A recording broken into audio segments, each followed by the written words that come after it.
my wife used to call the gold hour came the same way it always had, with light moving low across the east field before the heat could touch it. I was 74 years old, and I still woke at 5 without an alarm, the way I had for over 50 years, the way a man does when the land taught him the time before any clock did. I made coffee in the same pot. Margaret and I bought the year Curtis was born.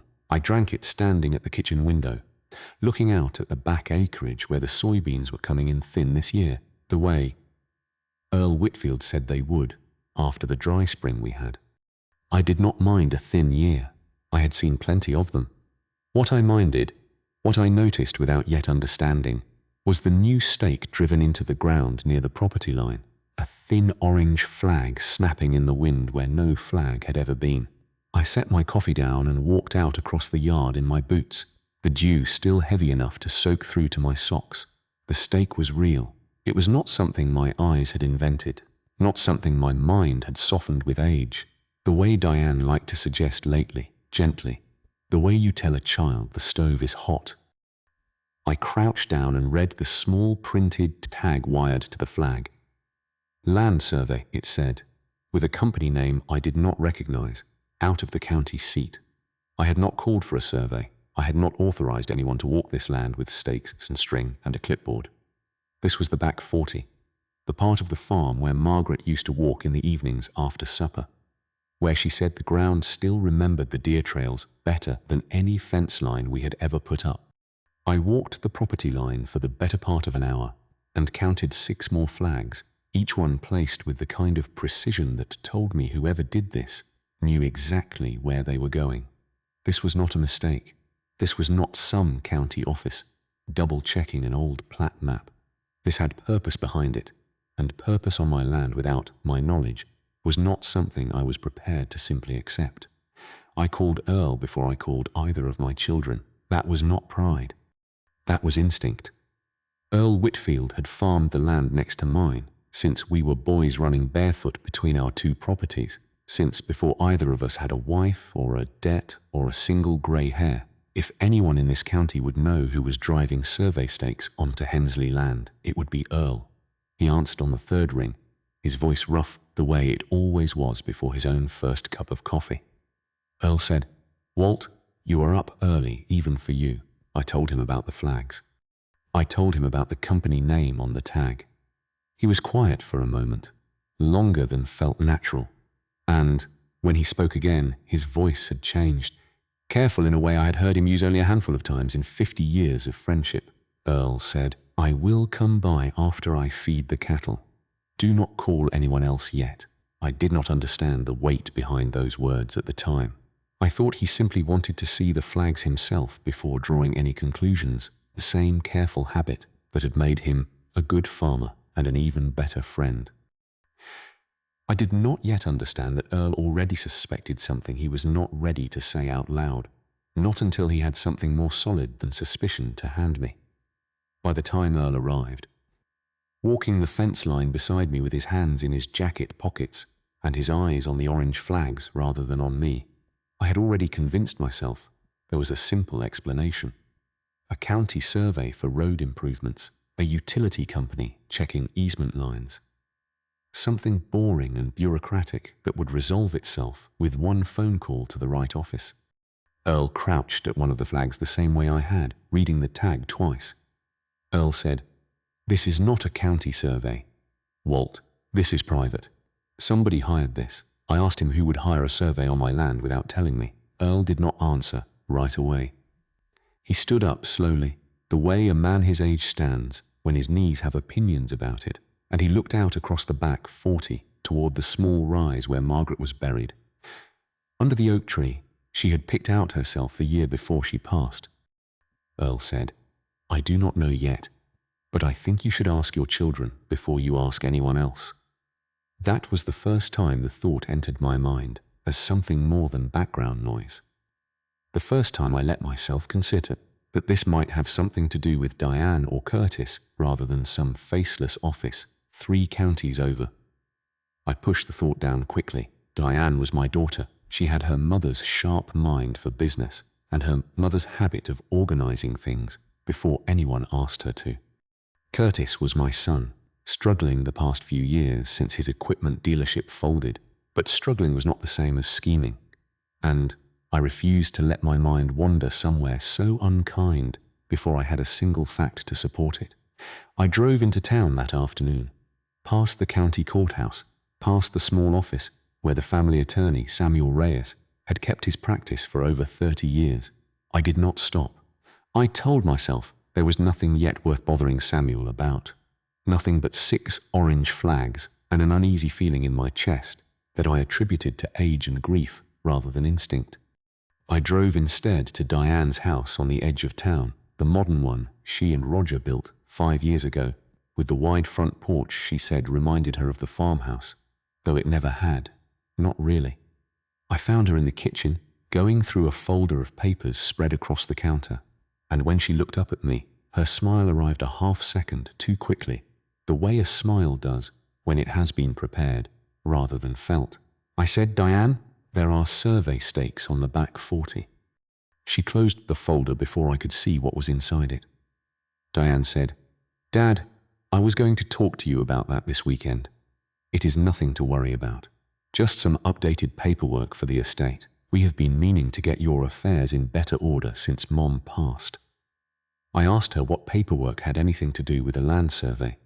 Diane said, "It is just standard practice, Dad.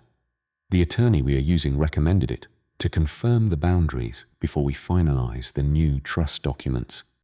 You signed off on this already, remember, the papers I brought by in the spring." I did not remember signing anything in the spring. I told her so, plainly, without anger, simply stating a fact the way I would state the weather. Diane's expression softened into something that looked like patience, though it felt to me like something closer to pity, the particular pity reserved for an old man whose memory could no longer be fully trusted. Diane said, "Dad, it is okay. A lot of things have been hard to keep track of since Mom died. That is exactly why we wanted to get this handled, so you do not have to worry about any of it." I left her house that evening with more questions than I had arrived with, and underneath those questions, quiet and unwelcome, the first thread of doubt about my own mind, a doubt I would spend the coming weeks trying to either confirm or unravel, not yet knowing which one would cost me more. 3 days passed before Diane called and asked me to come by the house again, this time with what she called the full file. I drove over on a Thursday afternoon, the sky heavy with the kind of grey clouds that promised rain but rarely delivered it this time of year. I told myself I was simply going to look at paperwork the way a man looks at a bill he does not recognize, expecting to find the explanation was something small and forgettable. Diane met me at the door with coffee already poured, the good cups out, the ones Margaret had bought in Des Moines on our 30th anniversary trip. She led me to the dining table where a manila folder sat squared off neatly at the corner, the way Diane squared everything, the way her mother used to square the corners of the farm book before writing in it. Diane opened the folder and slid a stack of papers toward me. Diane said, "This is everything, Dad. The updated trust, the survey authorization, and the limited power of attorney we talked about. Your signature is right here on page 4. I looked down at the page.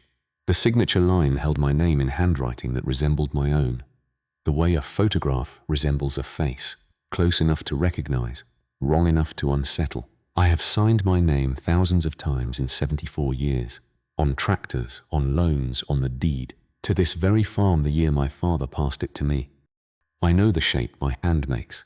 I know the particular lean of my W, the way the T in Hensley always drags a little to the right because of an old injury to my wrist from a cornpicker accident in 1981. This signature leaned the wrong direction. I did not say that out loud. Instead, I asked when I had supposedly signed this. Diane said, "In April, Dad. You came by on a Tuesday. Remember, I made that beef stew you like, and we sat right here at this table and went through everything. You said you trusted me to handle it, since I understand the legal side better than Curtis does." I tried to find April in my memory the way a man searches a familiar room for a misplaced key, certain it must be there, growing less certain with every passing minute. There had been a Tuesday in April. I remembered the beef stew. I remembered sitting at this table. What I could not find, no matter how many times I walked back through that memory, was the act of signing anything. I asked her, gently, if Earl had been there that day. Diane's face shifted just slightly, a flicker I would not have caught if I had not spent 50 years reading the small movements of weather before a storm. Diane said, "No, Dad, why would Earl have been here?" This was a family matter. I told her I simply wanted to understand the day better, that my memory of it felt thin in places, and I asked if Roger had been present, since his name appeared as a witness signature beneath mine on the page. Diane said, "Roger stopped by. For a few minutes. Yes, he was helping with some of the title work since he knows people at the company. That is normal, Dad. That is just how these things get done now. I left her house that evening carrying the folder. She insisted I take home, though I had not asked for it. I drove past the small turn that led toward the cemetery where Margaret was buried, and for the first time since her funeral, I did not stop, because I did not trust myself yet to stand at her grave and tell her what was happening, not until I understood it better myself. Earl came by that night, the way he often did since Margaret passed. The way two old men sit together on a porch, not because either has much to say, but because the silence is easier shared than alone. I told him about the folder, about the signature that did not match my hand, about the April Tuesday I could not fully account for. Earl was quiet for a long moment, turning his coffee cup slowly on the porch rail. Earl said, "Walt, I was not at your house that Tuesday in April. I remember that week clear as anything because that was the week my hip was giving me trouble, and I was laid up at my own place most days. Diane never called me, never asked me to come by, and far as I know, nobody else from town was out at your place that week either." I asked him how he could be so certain, this many weeks later. Earl said, "Because that was also the week the survey company first started asking around at the feed store about boundary lines out this direction. I remember thinking it was as odd timing. Somebody asking about your land the same week you were supposedly signing papers about it. I sat with that for a long while after Earl left. The wind had picked up, the kind of wind that meant rain was finally coming, and I sat on the porch listening to it move through the windbreak trees. Margaret and I had planted the year Diane was born. I thought about the signature on that page, the wrong lean of the W, the dragging T that was not dragging the way mine always dragged. I thought about Diane's face when I asked about Earl, that small flicker before she answered too quickly, too smoothly. The way a person answers when the answer has been prepared in advance rather than recalled in the moment. I did not yet have proof of anything. I had a folder of papers, a signature that troubled me, and the word of my oldest friend that the day in question had not happened the way my daughter described it. That was not enough to accuse anyone of anything, and I was not a man who accused without cause, not even when the cause concerned my own child. But it was enough to make me understand that the survey stakes on the back 40 were not bureaucratic and were not boring, and that whatever was happening on my land had begun long before those orange flags ever appeared, planted quietly in a season I could not fully remember, by a daughter who had learned, perhaps from watching her mother, organize every detail of our lives for 46 years, exactly how to make a lie look like an inherited memory. I went inside and found the folder where I had left it on the kitchen table. I opened it again under the bright overhead light, and this time I did not look at the signature first. I looked at the date typed at the top of the power of attorney page, and beneath it, in smaller print I had missed before, the name of the title company handling the filing.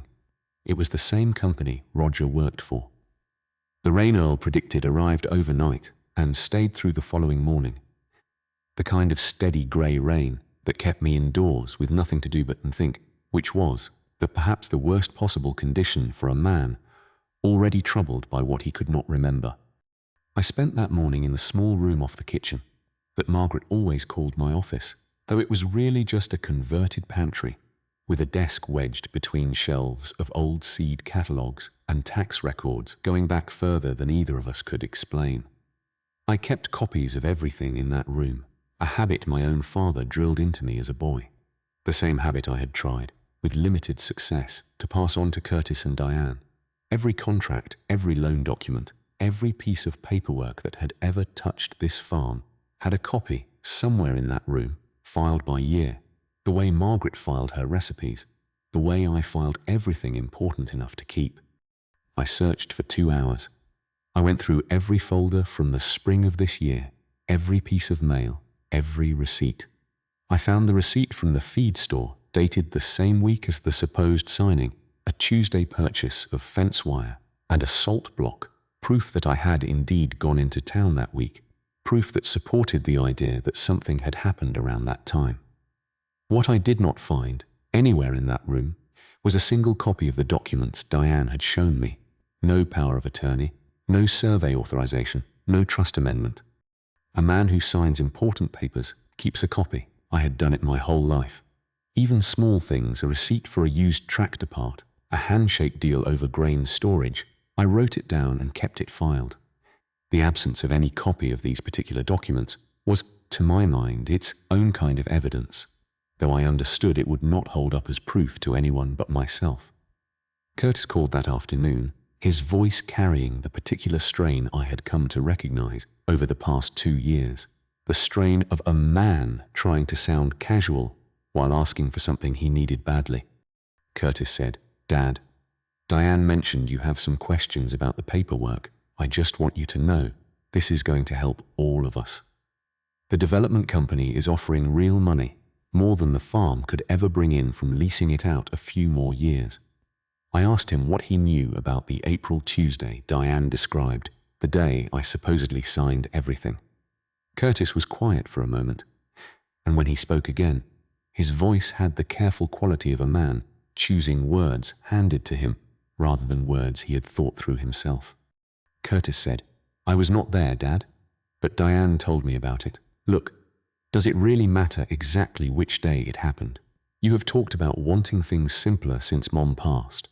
This makes things simpler. You would not have to worry about taxes or upkeep or any of it anymore." I told him I did not remember signing anything and that the signature on the page did not look like mine. Curtis said, "Dad, please, do not make this complicated. I know things have been hard since Mom died, and I know your memory has not been what it used to be. You have said so yourself plenty of times. Diane is just trying to take care of things the way you always wanted, things organized, things handled. Can you just trust her on this? Trust us." I had said those words before, more than once, in the fog of the first year after Margaret died, when I told Diane more than once that I felt scattered, that I forgot where I set my keys, that grief had made my mind feel like a field after a hard frost, everything there, but harder to find. I understood now, sitting in my office surrounded by 40 years of careful filing, that those small admissions of grief had perhaps been gathered and saved, the way Diane saved everything, and were now being used to build a case for a forgetfulness I did not actually have regarding the one thing I would never forget, the signing of my name to give away the land my own father gave to me. I asked Curtis directly whether he had seen me sign anything that day. Curtis said, "No, Dad, I told you I was not there." But why would Diane lie about something like this? She is your daughter. She loves you. We both do. We just want this to be easy for everyone. After he hung up, I sat for a long while in the quiet of the office, listening to the rain against the window, thinking about the word easy. Curtis wanted this to be easy. Diane wanted this handled. Neither of them had once asked whether I actually wanted to sell. The land my father broke his back to keep through 2 droughts and a bank failure. The land where Margaret was buried under the oak tree she chose herself. The land where I intended to be buried beside her when my own time came. I drove out to the back 40 that evening, despite the rain, my boots sinking into mud with every step, until I stood among the orange survey flags, looking toward the small rise where Margaret rested. I did not say anything out loud. I am not a man given to speaking to graves, even my wife's, but I stood there a long while, the rain soaking through my jacket, and I thought about the cedar recipe box she kept on the kitchen windowsill, the one I had not opened since the week of her funeral. The one I had avoided for 2 years because opening it felt like one more goodbye I was not ready to say.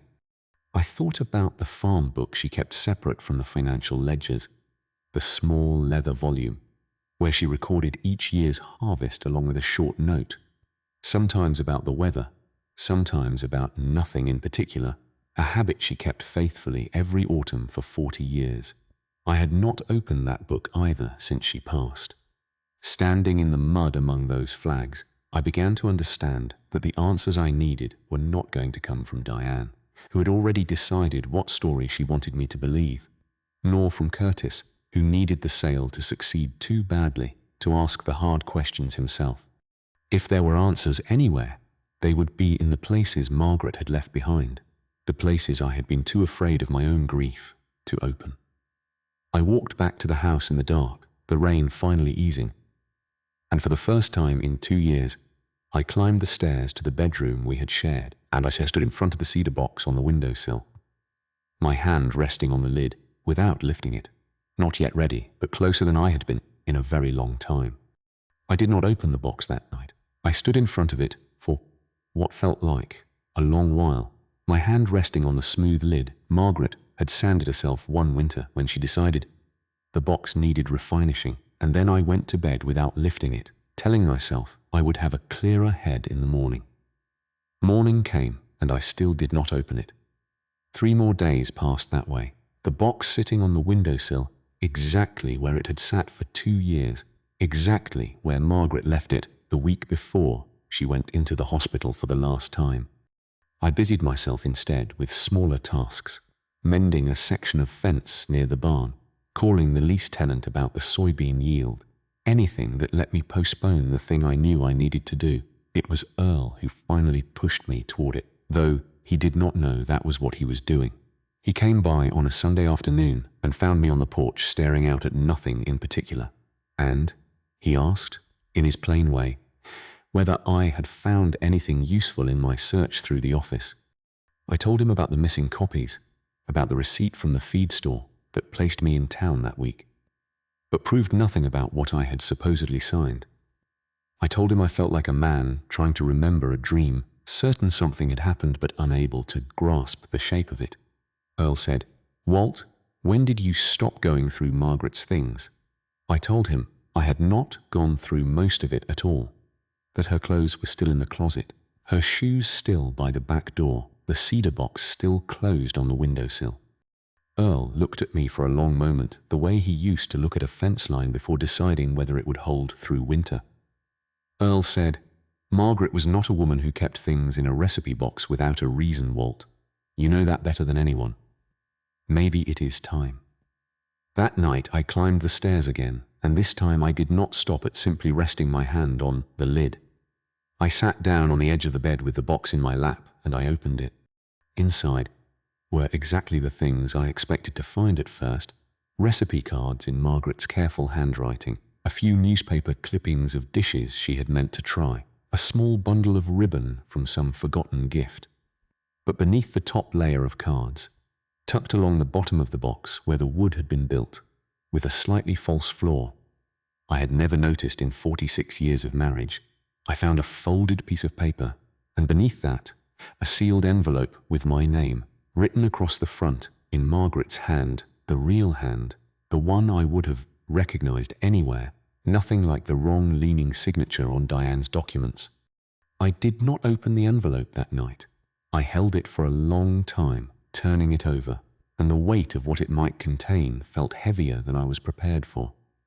Instead, I unfolded the loose piece of paper first, and found it was not a letter at all, but a short list, dates and initials, nothing more. April of 2 years ago, May, June. Beside each date, the initials SR, and beside those what looked like appointment times. I understood after a moment that SR could only mean Samuel Reyes, our attorney, the man who had handled every piece of legal business this family had needed for 30 years. I began to remember things I had let myself forget in the haze of that final spring, the spring before Margaret passed. She had taken the car into town more often than usual that season, always with some small errand as the reason: a doctor follow-up, a trip to see her sister, a stop at the fabric store. for a project she never finished. I had not questioned it at the time. A dying woman is entitled to her errands, and I had been grateful, in a quiet way, that she still had places she wanted to go. I understood now that some of those trips, perhaps many of them, had not been to the doctor or her sister at all. I sat on the edge of the bed, holding that list of dates until the house grew cold around me, thinking about my wife driving herself into town, alone during the last months of her life, sitting across from Samuel Reyes in his small office, arranging something she never once mentioned to me, something important enough to seal in an envelope and hide beneath the false bottom of her recipe box. I thought about the recurring thing she used to say, standing at the edge of the back, 40 in the evenings. The land does not belong to us. We only belong to it for a while. I had always taken that as a kind of poetry, the sort of thing a farm wife says after 40 years of watching seasons turn. I began to wonder, sitting there in the cold bedroom, whether it had also been something closer to a warning or a promise, or both. I did not sleep much that night. I left the envelope unopened on the nightstand, telling myself I needed daylight to face whatever was inside it, though the truth was simpler and harder to admit. I was afraid, not of Diane, not of Curtis, not even of losing the farm. I was afraid of whatever final thing my wife had left for me to find, afraid of what it would mean about the months before her death. Month I had thought I understood completely, and now realized I had only seen the surface of. In the morning, with the sun coming through the same window where the cedar box had sat untouched for 2 years, I finally opened the envelope. The envelope held 2 pages in Margaret's handwriting, folded together, the paper soft at the creases, the way paper grows soft when it has been folded and unfolded many times by hands, considering whether to write more before sealing it for good. She began without greeting, the way she sometimes did when she had something important to say and did not want to waste either of our time with preamble. Walter, if you are reading this, then something has happened with the children that frightened you. Enough to finally open this box. And I am sorry for that, and I am sorry I am not there to explain it to you myself. I am writing this in March, in the kitchen, while you are out checking the cattle with Earl. I have been to see Samuel 4 times now without telling you, and I know you will wonder why I kept this from a man I trusted with everything else in my life for 46 years. The answer is that I did not want you carrying this worry on top of carrying me through what is coming. You have always tried to fix things, Walter, and this was not something I needed you to fix. It was something I needed to finish on my own, quietly, while I still had the strength to sit in an office and sign my name. I have placed the farm into a trust, separate from the will, separate from anything the children will see when the estate is finally settled. Samuel has the details, and he will explain them properly when the time comes, because legal language was never my gift, and I do not want to get something wrong here in writing that might cause confusion later. What I want you to know, in my own words, is simpler than the legal language anyway. I never believed Diane or Curtis would try to hurt you on purpose. I believe people can convince themselves of almost anything when money and grief and old resentments mix together, and I have watched both of our children carry resentments for years that they never said out loud. Diane's feeling that she was always the responsible one and never thanked for it. Curtis's feeling that he was never quite good enough to match his sister. I do not say this to excuse anything that might happen. I say it because I want you to remember, if the worst comes to pass, that whatever they do, it likely comes from old wounds rather than simple cruelty. That does not make it acceptable. It simply might help you carry it. What I did to protect you and to protect this land, the place your father gave you, the place I have loved every single day of our marriage, the place I asked to be buried on because I never wanted to leave it, even in death. I am not telling you everything in this letter because I want you to hear the rest from Samuel with clear eyes when you are ready, and not simply because I frightened you into opening a box of recipes. Go see him, Walter. Tell him I said it was time. And whatever happens with the children, please remember what I always told you at the edge of that field in the evenings. This land does not belong to us. We only belong to it for a while. That was never just poetry. I meant every word of it, and I made sure of it the only way I knew how. I love you. I have loved you since I was 17 years old, and you walked me home from the county fair the long way around, just so we would have more time to talk. Go see Samuel. Margaret read the letter 3 times before I set it down. I sat at the kitchen table for a long while afterward, the morning light moving slowly across the floor the way it always did, and I thought about my wife driving herself into town 4 separate times during the last spring of her life, sitting in Samuel's office, signing papers, carrying a secret she believed would protect me, never once letting it show on her face. During the ordinary evenings we spent together that same season, evenings of supper and television and quiet conversation about nothing in particular. I called Samuel Reyes that same morning. His office had not changed in 30 years. The same wood paneling, the same smell of old paper and coffee, and he greeted me the way he always did, with a firm handshake and a directness that Margaret had once said was the only reason she trusted a lawyer at all. I told him about the survey stakes, the documents Diane had shown me, the signature that did not match my hand, and finally about the letter I had found that morning. Samuel sat back in his chair and was quiet for a moment before he spoke. Samuel said, "Walter, I wondered when this day would come. Margaret made me promise not to tell you unless you came to me first on your own.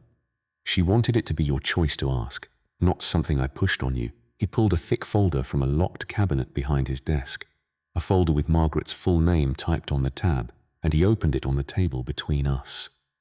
Samuel said, 14 months before she passed, your wife came to me and asked to place the farm into an irrevocable land trust with both of you listed as trustees during her lifetime, and specific provisions for what happens if either trustee attempts to transfer or sell the property without the written consent of the other. She was very particular about the language, Walter.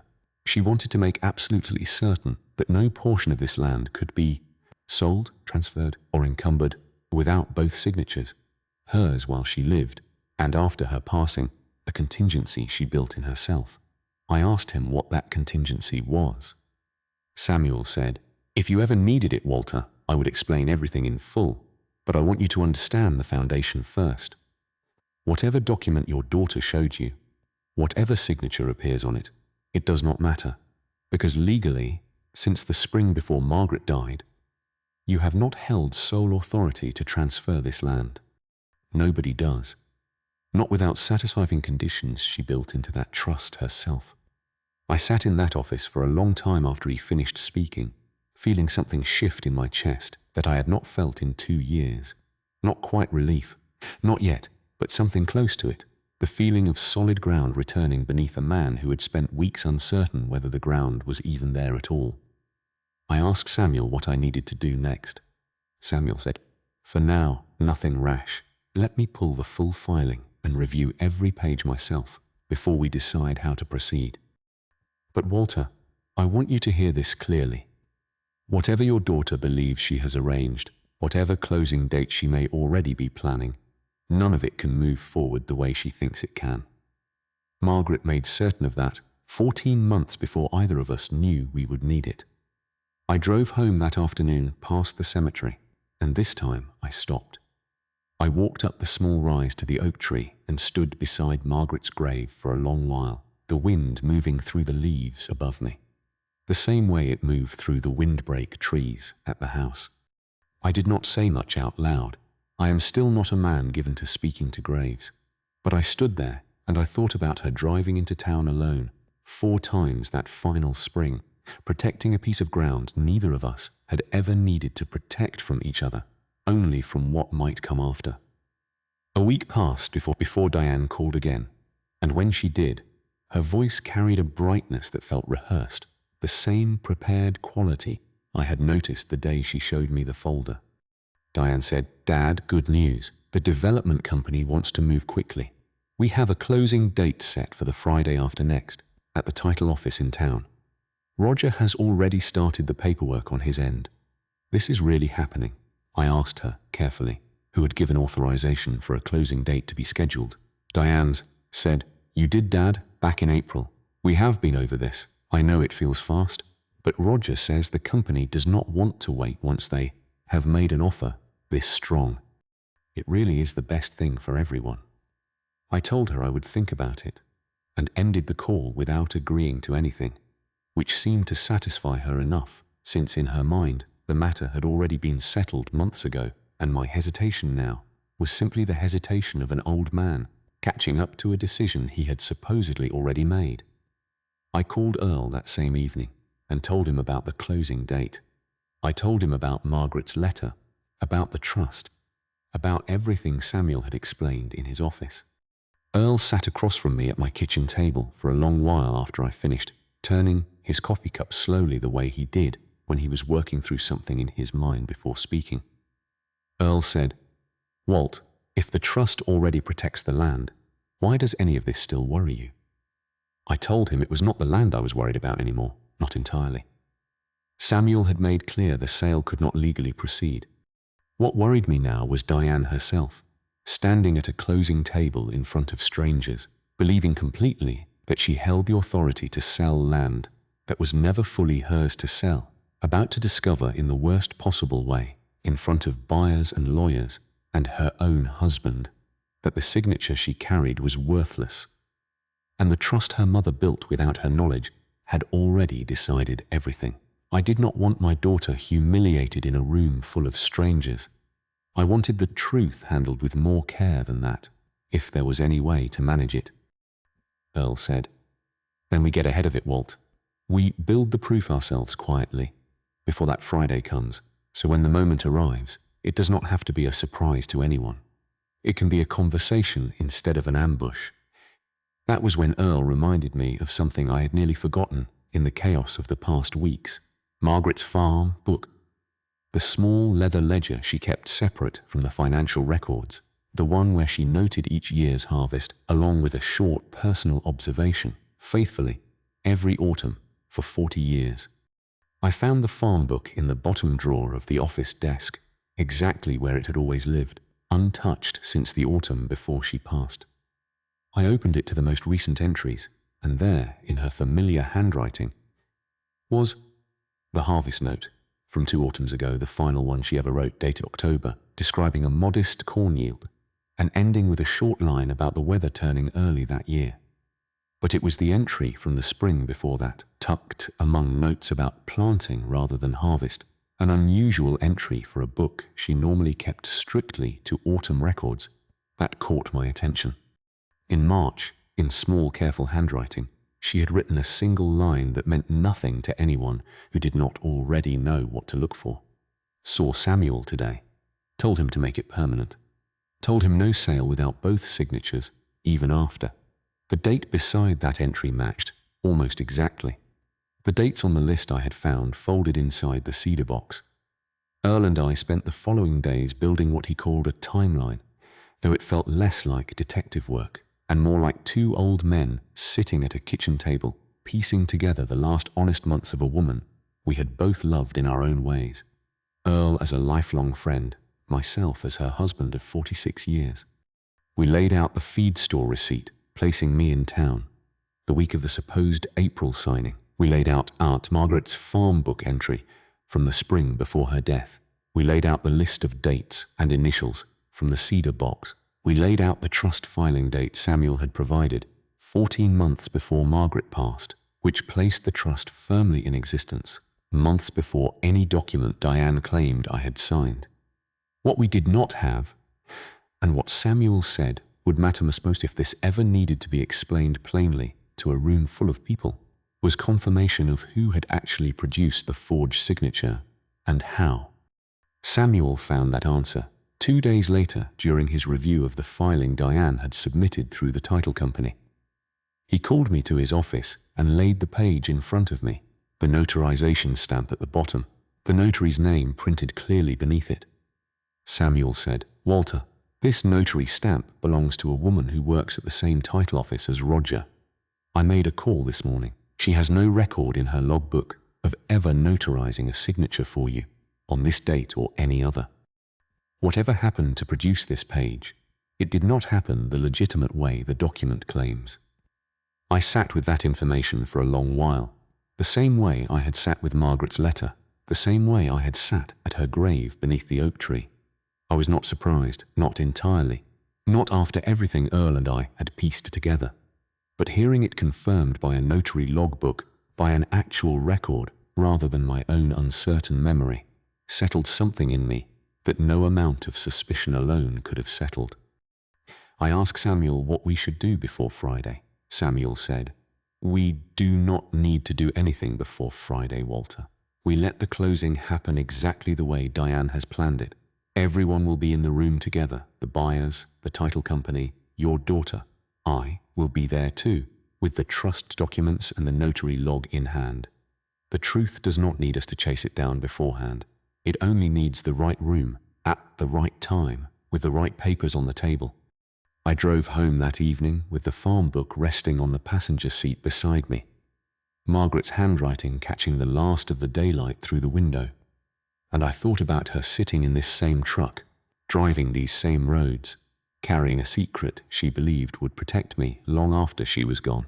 I was beginning, finally, to understand just how right she had been. The Friday of the closing arrived clear and cold, the kind of late autumn morning where the frost does not melt off the grass until well past 9. I dressed carefully, the way I used to dress for church when Margaret was alive, and I drove into town with Samuel's folder resting on the seat beside me, along with the farm book and the cedar box envelope. Everything Earl and I had gathered over the past 2 weeks held together with a simple rubber band. The title office sat on the corner of Main Street, a building I had walked past 1,000 times without much thought, and that morning it felt different, the way familiar places sometimes do when you know what is about to happen inside them. Diane was already there when I arrived, seated at a long conference table beside Roger, both of them in the kind of clothes people wear when they want to look prepared for something important. Curtis sat a few chairs down, his eyes on the table rather than on me, and across from them sat 2 representatives from the development company, a man and a woman I did not recognize, along with a notary I assumed was legitimate this time, given the seriousness of the room. Diane stood when she saw me, her smile arriving with the same prepared quickness I had grown used to over the past weeks. Diane said, "Dad, you made it. This will not take long. Once everyone signs, we can finally put all of this behind us." I took a seat at the far end of the table without responding, and a few minutes later Samuel arrived, his briefcase in hand, nodding politely to the room before taking the seat beside me. The development company representative began the meeting with a brief explanation of the offer, the timeline, standard language of a real estate transaction. The kind of talk I had heard 100 times over the years in smaller versions. Selling equipment, leasing acreage, none of it ever feeling as heavy as it felt that morning. When the moment came for signatures, Diane slid a folder across the table towards Samuel and myself. The same documents I had seen weeks earlier, the power of attorney, the survey authorization, my name signed in that wrong-leaning hand at the bottom of each page. Samuel did not open the folder right away. Instead, he set his own briefcase on the table and opened it slowly, the room growing quiet in the particular way. A room grows quiet when people sense something has shifted without yet understanding what. Samuel said, "Before anyone signs anything today, I think it is important the room understands the full legal situation regarding this property."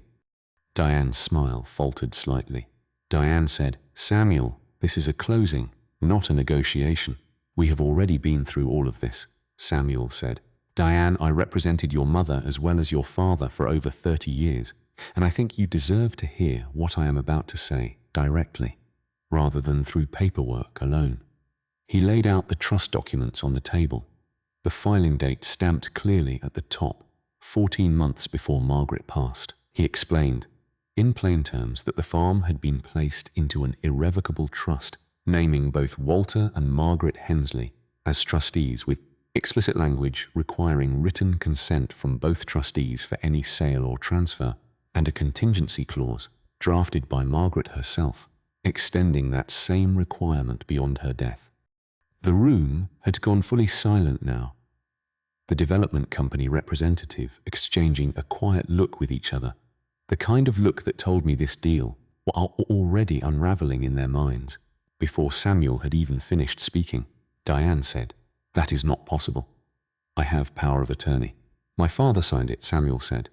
"Diane, I have here the notary log from the title office, where this document claims to have been notarized. I spoke with the notary myself 2 days ago. There is no record in her log of ever notarizing a signature for Walter Hensley on the date listed or any other date. I also have a written letter from your mother, dated the same season this trust was filed, explaining her reasons for the arrangement, along with her personal farm ledger, in which she records, in her own handwriting, a visit to my office that spring, predating this power of attorney by over a year." Diane's face had gone pale, her hands gripping the edge of the folder in front of her. Diane said, "Dad signed this. I was there. I spoke for the first time since entering the room, my voice steadier than I expected it to be.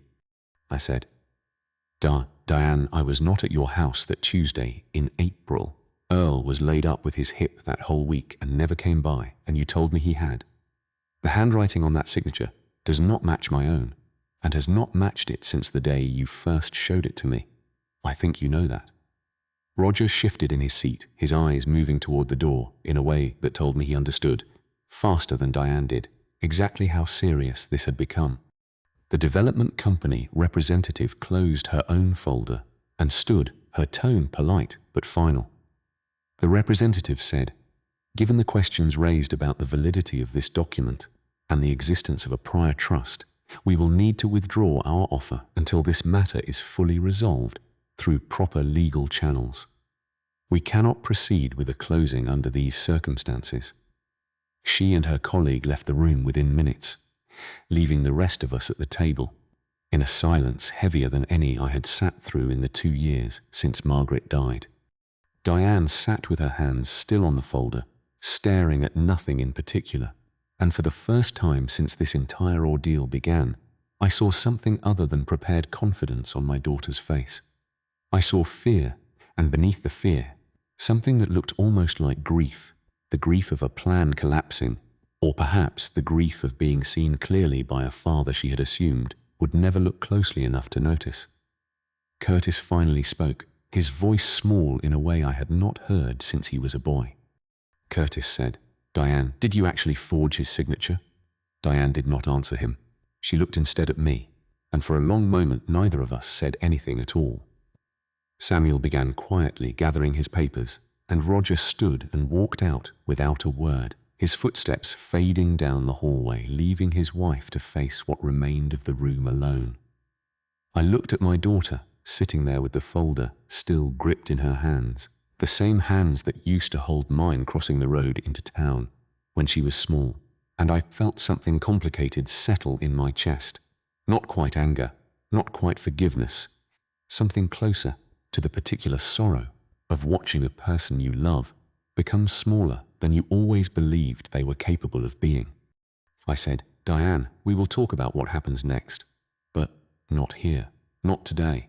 I stood, gathered Samuel's folder along with my own, and walked out of that title office into the cold morning air, leaving my daughter and my son sitting at a table that no longer held any deal worth signing. Winter settled over the farm in the weeks that followed, the kind of quiet winter where the fields rest under frost, and a man has more time to think than he sometimes wants. I did not speak to Diane for nearly a month after that morning, at the title office, not out of cruelty, but because I needed the silence to decide what kind of father I intended to be on the other side of what had happened. Samuel handled the legal matters with the same steady care he had brought to everything, since Margaret first walked into his office that spring before she died. The forged power of attorney was formally voided. The trust stood exactly as Margaret had built it, untouched and unbreakable. Samuel asked me directly, more than once, whether I wanted to pursue criminal charges against my daughter for the forgery. He explained, "The notary log alone would likely be enough to support a case, should I choose to bring one." I thought about it longer than I expected to. I thought about the orange flags in the back 40, the wrong-leaning signature, the month I spent doubting my own memory, because my daughter had decided it was easier to let me believe I was losing my mind than to admit what she had done. I had every right to let the law finish what her own choices had started. But I kept returning to Margaret's letter, to the line about old wounds rather than simple cruelty. And I found I could not separate my daughter from the small girl who used to ride beside me on the tractor seat, asking endless questions about the soil, about the seasons, about why some years gave more than others.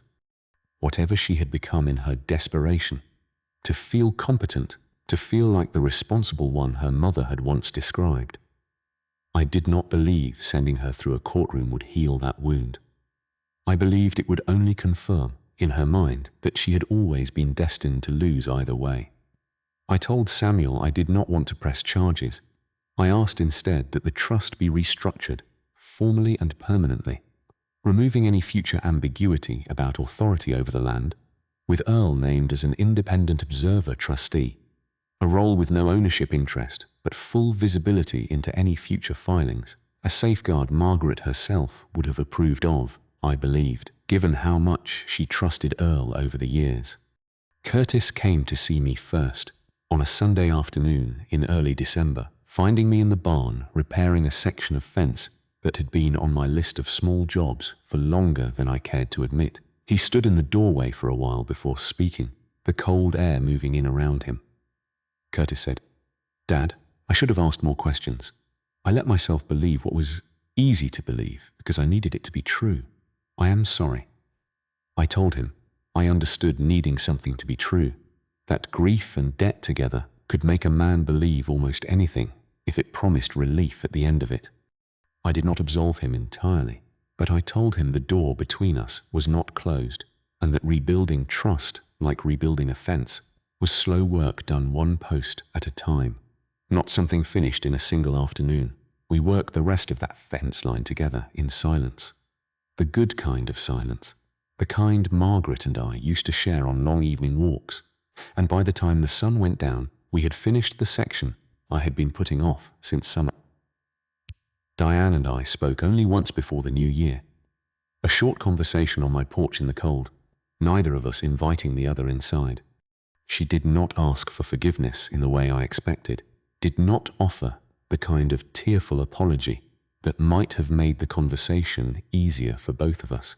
Instead, she simply said she had convinced herself the sale would help everyone, that she had told herself the story so many times she had nearly believed it herself by the time she sat across from me with that folder.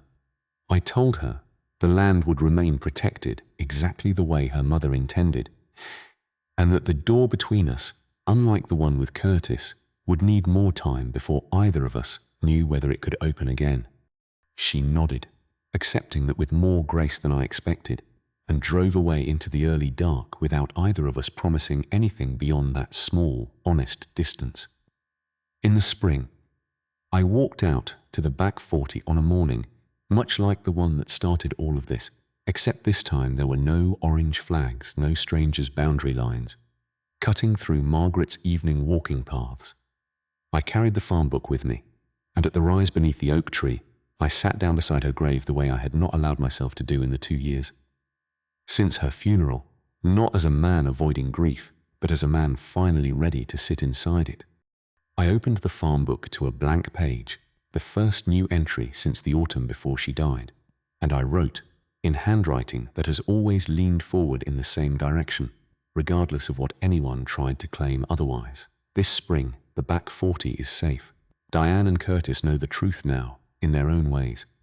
Earl still walks this fence line with me most evenings, same as he has since we were boys. The recipe box sits open now instead of closed. You were right, Margaret. The land never belonged to us. We only belonged to it for a while. I am still here. So is the oak tree. So is everything you built quietly while I was not looking closely enough to notice. Thank you for taking care of us, even after you were gone.